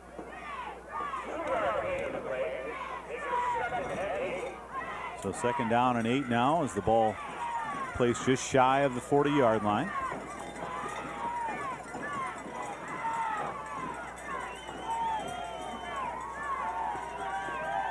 Now they'll have 2 men out to the near side, 1 to the far side. Back to pass is Bauer. Ball tipped, and Barry almost went up and got it, but a little bit too tall after the tip. And let's go down to the field to Kenton Kipp. Home, it is really cold down here, and players just trying to keep warm. We've had a couple turnovers for the Cougars that have 2 interceptions and a couple fumbles, and they're going to need to hang on to the ball. They've been doing a good job running the ball, throwing the ball, and playing some good defense. Hold out for the last 9.5 minutes and not turn the ball over, and I think they'll be okay. Back up to you, Dave. Thanks, Kenton, and yeah, that is definitely got to be in the game plan of the Cougars, is keep it conservative, keep the ball on the ground, run as much clock as you can, but first they got to get it back from the Central Minutemen. 3rd down and 8. Bauer under pressure. He's hit, and he will be down. He does make it back to the line of scrimmage. May have even gained a yard on the play. I think they're taping him up, so if you want to show something here. But not the result they were looking for as Radanke comes up with the big stop. And Bauer with his only run of the game, and he didn't look comfortable doing that. So 4th down now and 7 to go after the 1-yard pickup. Ball at the 40-yard line, and they're going to go for it. So let's see if the Cougars can come up with the big stop here as Central pulling out all the stops. Back to pass is Bauer looking downfield. He's got Berry and enough for a 1st down as John Berry makes the catch across midfield. And that will be a gain of about 19 yards. Let's check the spot. And let's make it a 18-yard gain as they finally get the ball down. And a 1st down for Central. That's their 2nd 1st down here of the half as John Berry comes up with his first catch. An 18-yard pickup. And a huge play for Central as they keep possession of the ball. They had 4th and 7, and they pick up the 1st down. Here comes the Cougars on the blitz. They hold them off. Ball thrown deep, and 2 men for Centennial. Mark Reynolds with the interception as he'll have the ball at the 5-yard line for the Cougars.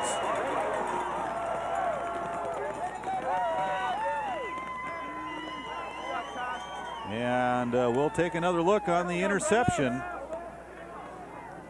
as Phil Todd there as well, and Reynolds comes up with the ball, and Cougars will have it at their own 5-yard line.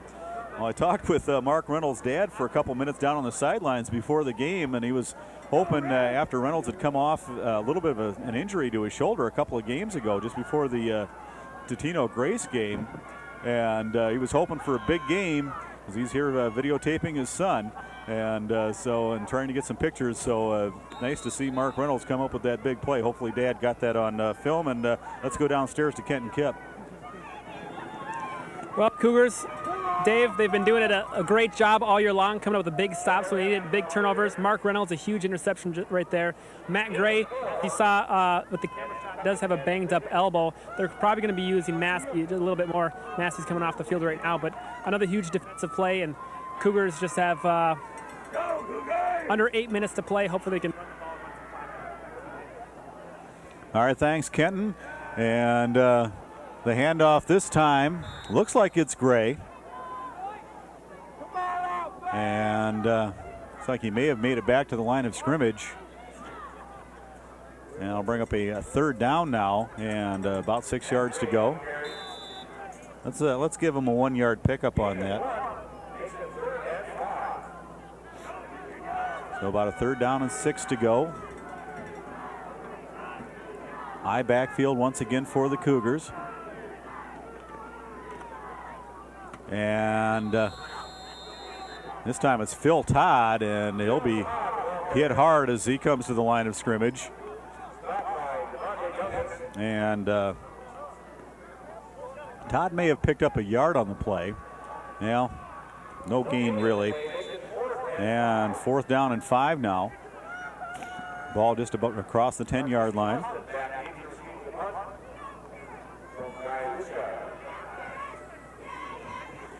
So on to punt the ball away will be Guy Lucia. From his own end zone. Ball tipped as it comes out. And I'm not sure that Nick LeClaire realized that he didn't have to catch that ball. It just kind of popped up into his hands. But it'll be downed, and St. Paul Central is going to have the ball in great field position after the short punt. It looked like Central was able to get a hand on it, and they will take over at the 18-yard line. So a golden opportunity here for Central to get back into this one. They're only down by 2 touchdowns, 6.5 minutes left to play. And we'll see if they can take advantage of it. Oh, Cobbins just hit hard and driven back by Jared Massey. Massey with a massive hit, and he'll lose about 2 yards on the play. Let's take another look at this one. Here you see Massey with a big hit, and Cobbins going to be feeling that one for a couple of days, as he'll lose 2 yards on the play. And if Jared Massey has anything to do with it, the Central Minutemen are going nowhere on this drive. 2nd down now and 12. Perryman and Berry split to the far side.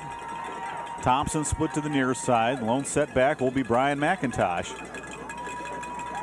Here's Bauer looking downfield. Post pattern picked off. Stay in the end zone. Nope. Todd will bring it back out. He's got some room to run, and he's still on his feet. Looks like he could take this one out near midfield, and he'll return it all the way out to the 46-yard line. And that's where the Cougars will take over. And let's go back down to Kenton once again. Well, here, Dave, we're seeing a little bit of deja vu every time Central gets near the red zone. Centennial's come up with a big turnover, 2 interceptions in a row. Again, Centennial's going to need some first downs, though. They can't rely on their defense all night long. Central still only 14 points away. Centennial will need to run some clock out here. Back up to you, Dave. Kenton, and yeah, I guess Phil Todd thought better of listening to me. I told him to stay in the end zone, and he runs that one back about 50 yards out to the 46. Here's Matt Gray. Flag goes down. We're probably going to bring this one back for holding, as Matt Gray picks up about 10 yards on the play, but this one is coming back. It'll be about a 1 yard gain on the run if they spotted the foul is where the actual flag is, and we'll see if we can get a look at this hold. As yeah, you see the tail end of the play there. But nonetheless, this one's coming back, and it will be a 1 yard gain for Gray, and then the 10-yard penalty. 4 penalties, 50 yards. Still not a flag thrown in this game on Central, but I don't think the Cougars really care that much, as they have the ball at first down at about 19 to go with just over 5 minutes left to play in this one. They'll split Slayton out to the near side. And once again, Gray, he'll gain it all back as he will pick up about 16 yards on the play. He'll be stopped just shy of the first down. And actually, let's give him 17 on that run as he finds a big hole, then spins his way through the defense. So in the second half for Gray, he has 78 yards to go along with 45 in the first half. 123 yards on the night unofficially for Matt Gray. Here's the handoff to Gray. He's got another big opening, and he'll be able to pick up the first down and then some as he gains nearly 10 yards on the play. Give him 9, and another first down for the Cougars. 13 first downs in the game, 10 for Central, but only 2 of those for Central coming here in the second half. Clock clicks down, near 4 minutes to play. Nowakowski back to pass, looking for Ryan Olson, and he's down inside the 10 to the 5-yard line. And that will be a gain of 33 yards on the play.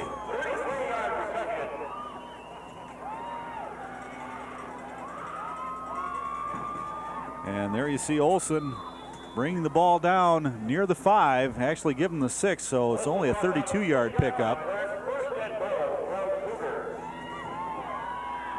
That only the second reception in the game, but Olson has 55 yards receiving so far in the night. First and goal at the 6. 3:37 as the clock continues to run.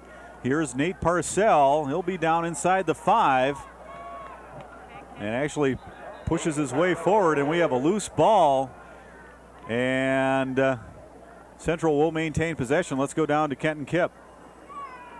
Well, Dave, Centennial doing a great job of moving the ball now, and a lot of that has to do with Matt Gray. I talked to him before the game.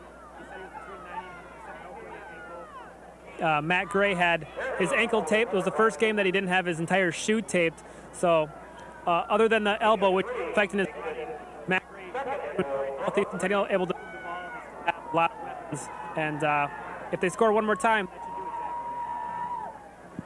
should do it. Yes, indeed, Kenton, as Matt Gray in for the touchdown. It's a 3-yard touchdown run for Matt Gray. Second touchdown of the game for Matt Gray. This one on a 3-yard run. And that makes it a 27-7 game with 2:47 left to go here in the game, as the Cougars putting this one away and putting it out of the reach of the Central Minutemen. So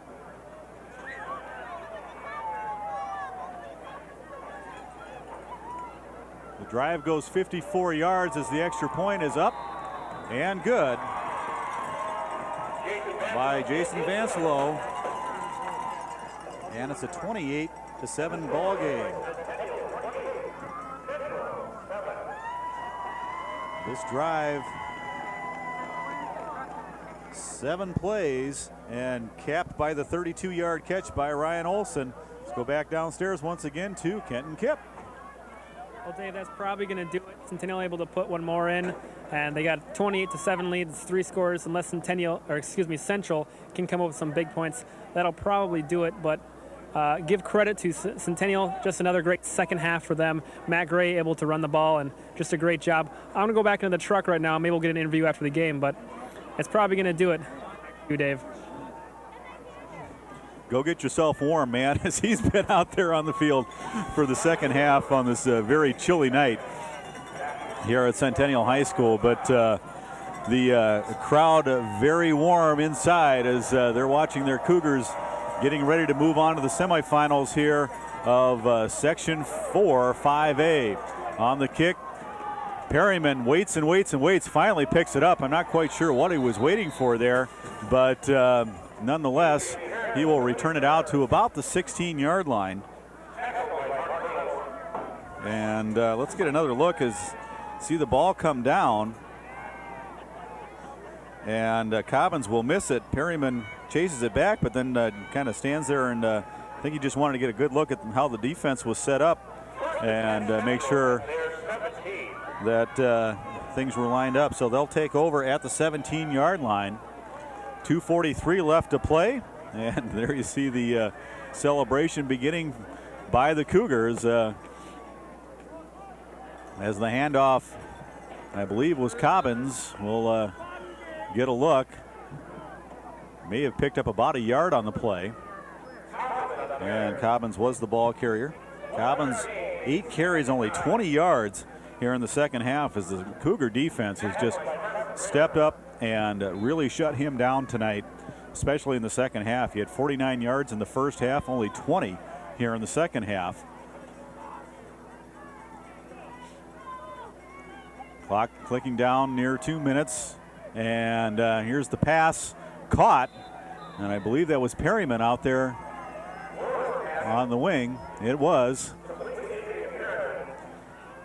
And that will be good enough to pick up the first down. 10-yard reception for Perryman. He now has 3 catches for 41 yards. And that's only the 3rd first down of the second half here for St. Paul Central. Back to passes Bauer. Looking to the near side to Barry, over his head. And another incompletion. 6 of 16 now on the night for Joe Bauer. Not all of those his fault, though. Early in the second half, the Minutemen had several opportunities for big plays, but the receivers unable to hang on to the football, and they resulted in incompletions.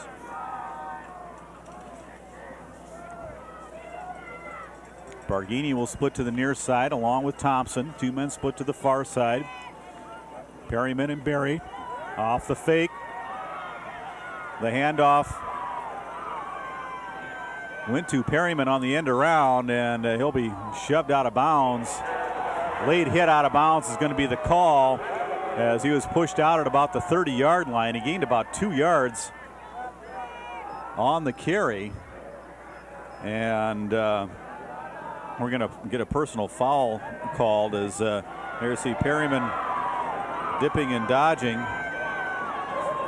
and there you see the throwdown. I believe that was either Phil Todd, or I'm not sure who the other player was over there. Maybe if we can get another look, but it will set up a first down. After the penalty, 65 yards, 5 penalties on the Cougars tonight. And they'll have it 1st and 10 at the 45. So after the short gain, the penalty gives the Minutemen a first down. 1:38 left to go in this one. Looked like a man left early for St. Paul Central, as Perryman, I think, got a little bit of a jump, but the pass thrown incomplete nonetheless. How you doing, everybody? And even in the booth, I don't know if you can see me, I'm really bundled up here. It is chilly, but I don't envy the folks outside, I can tell you that much right now. 2nd down and 10 from the 45.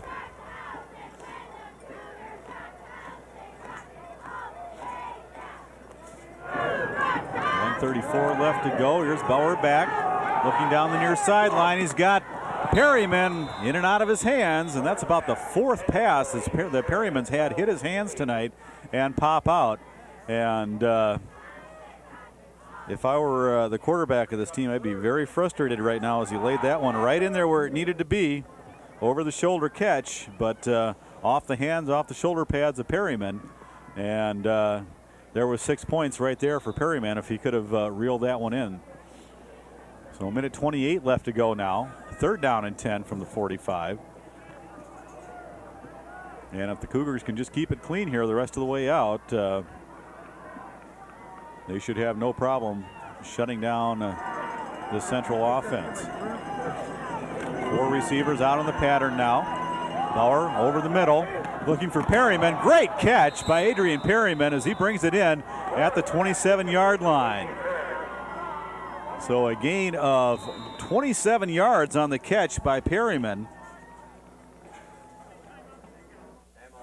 And here you see he'll reach out. Couldn't grab it with two hands, but he'll pull this one in with one and make the catch as Central calls the timeout to stop the clock here with 1:21 left to go.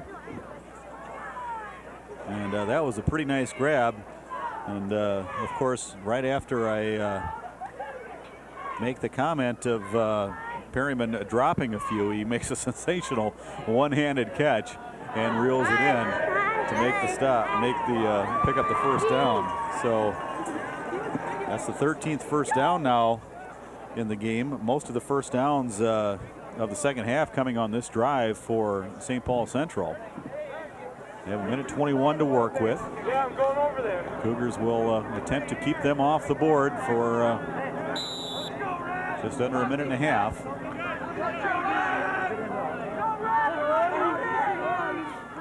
Now they'll split Barry and Perryman to the far side. Thomas and Garbini. Here's the pass to Perryman. He's got some room on the sideline, and he's in for the touchdown. It'll be a 28-yard touchdown reception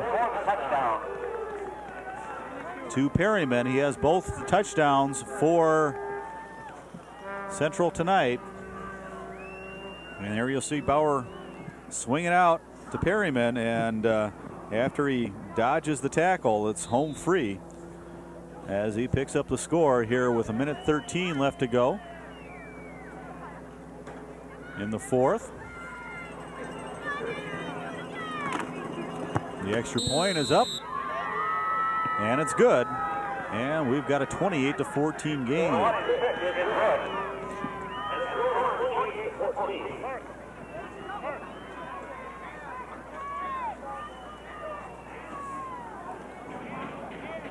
So the drive goes 83 yards.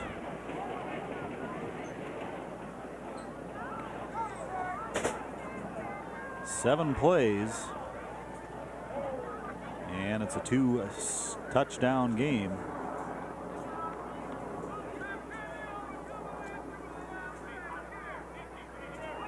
$65 yards on 3 receptions, 96 yards catching or receiving, I should say, for Andrew Perryman tonight, Adrian Perryman.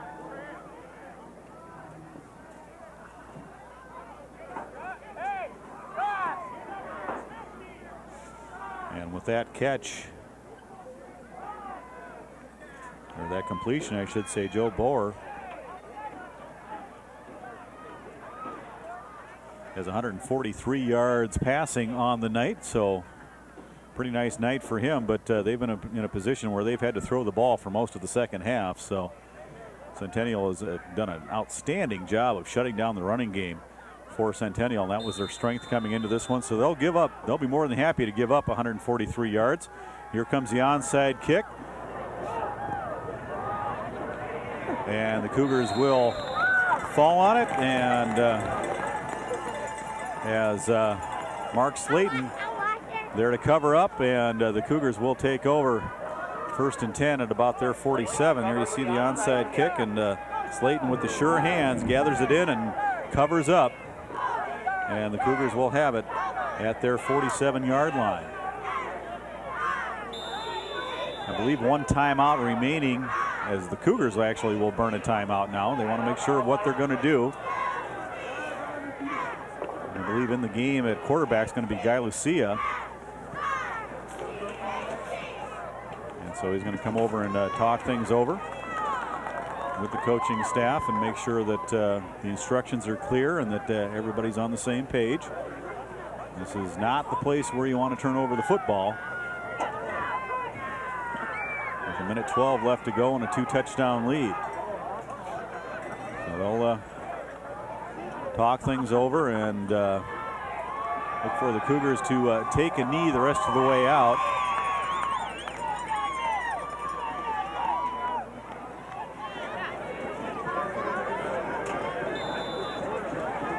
Our player of the game tonight, if things stand as it is, will be Matt Gray.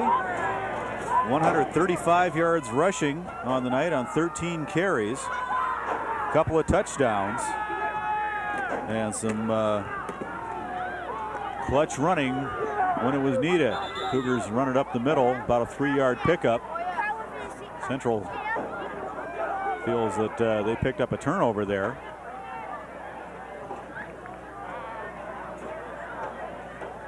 Players still on the ground.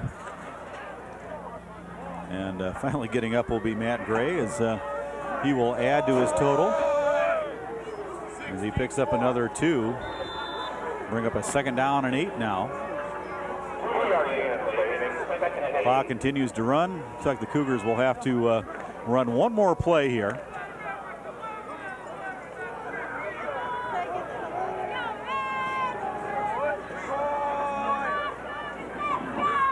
And now taking the knee is the quarterback, Lucia, and that'll wrap things up as the clock runs down. 14 seconds, 10 seconds, and the Centennial Cougars will move on to the Section 5 semifinal to face either White Bear Lake or St. Paul Arlington after winning this game by a final score of 28-14. Matt Gray finishes up the night, as I mentioned, with 14 carries. He picks up 100. Yeah, let me double check my math here. 137 yards on the night for Matt Gray and 2 touchdowns. Carl Nowakowski finishes up the night going 5 of 9 for 88 yards and did a nice job. Also ran in a touchdown run as well for the Cougars.